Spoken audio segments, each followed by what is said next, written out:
এই বাংলাদেশের কোন একদিনের জন্য বাংলাদেশের মুসলমানরা তাদের দেশে ইসলাম পাইছে? পাইনি। কেন পাইনি? আমরা সকলেই মুসলমান, ৯২% মুসলমান। কেন পাইনি? কারণ আছে। কারণ হলো কি, গুফতার কা গাজী তু বনা, কিরদার কা গাজী বন্না সে কা। আমরা গাজী হইছি, এই মুজাহিদ হইছি, বিপ্লবী হইছি। কিসের বিপ্লবী? মুখের বিপ্লবী। মুসলমান হইছি, কিসের মুসলমান? মুখের মুসলমান। আমি জান্নাতে যাইতে চাই, মুখের জান্নাতে।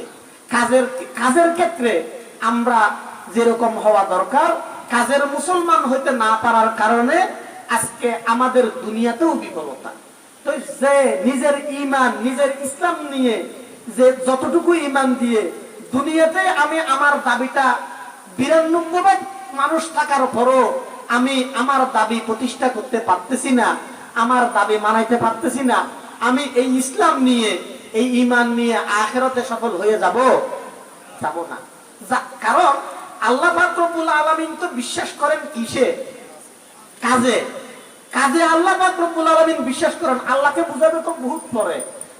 দুনিয়াতে এই যে গণতন্ত্র বলে যে আমরা কথাই বিশ্বাসী, আমাকে কতজন লোকে এটার পক্ষে সাপোর্ট দিচ্ছে, আমরা ওটাকেই সমর্থন করব, ওটাকেই বাস্তবায়ন করব, ওটাকেই প্রতিষ্ঠা করব। ওখানে আমরা বিফল। কেন?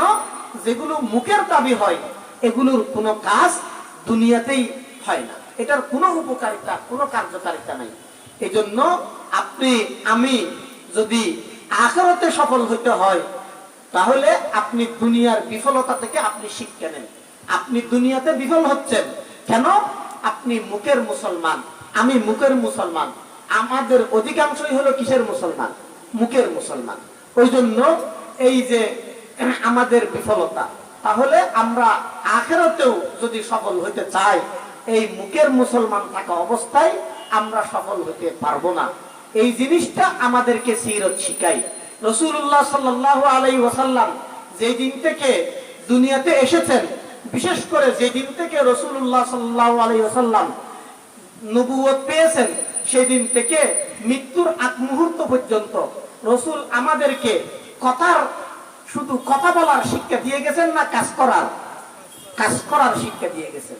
এই জন্য আপনি যদি মুখে বলেন নামাজ ফরজ, নামাজ ফরজ, নামাজ ফরজ, এটা ডেইলি আপনি 500 বার জিকির করেন, আপনি জান্নাতি নয়, আপনি মুসলমানই নয়। কেন?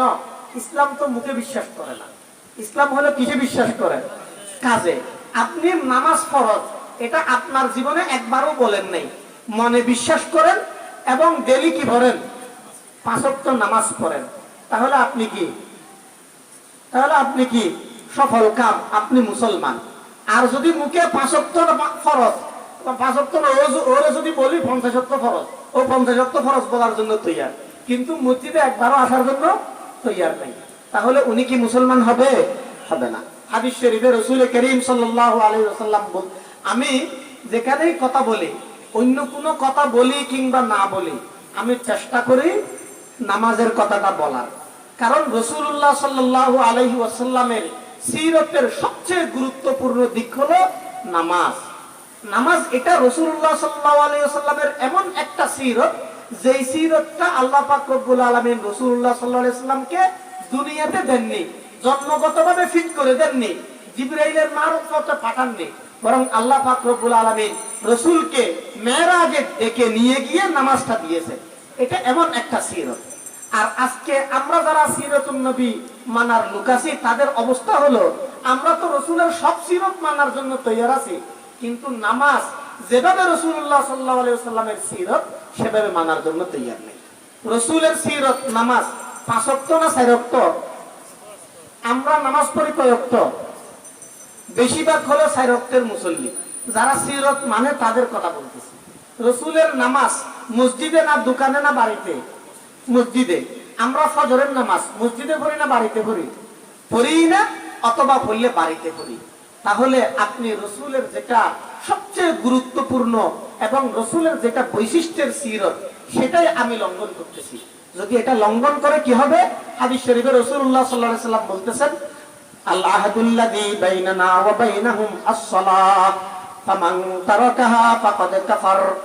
আমাদের মধ্যে এবং অমুসলিমদের মধ্যে ব্যবধান হলো একমাত্র নামাজ। যে নামাজ ছেড়ে দেয় সে ইসলাম থেকে বের হয়ে গেল। কেমন বের হয়ে গেল? একদম একজন হিন্দু সে যেমন মুসলমান নয়, ঠিক একইভাবে যারা নামাজ পড়ে না তারাও বাস্তবে মুসলমান নয়। কিন্তু আজকে আমাদের সমাজের অবস্থা হলো, সমাজের কাছে বিড়ি খাওয়া এটা দোষ না গুণ? বিড়ি খাওয়া, সিগারেট খাওয়া এটা দোষ না গুণ? দোষ। এই মুরব্বীদের সামনে পা তুলে বসা দোষ না গুণ? দোষ। একটু জোরে জোরে কথা বলা, চিল্লা চিল্লাই কথা বলা, এগুলো দোষ। মেয়ে একটা নিয়ে পালাই গেল, সে দোষী না দোষী না? দোষী। মদ খাইলো, দোষী না দোষী না? নামাজ পড়ে না কেউ, সে কি সমাজের কাছে দোষী?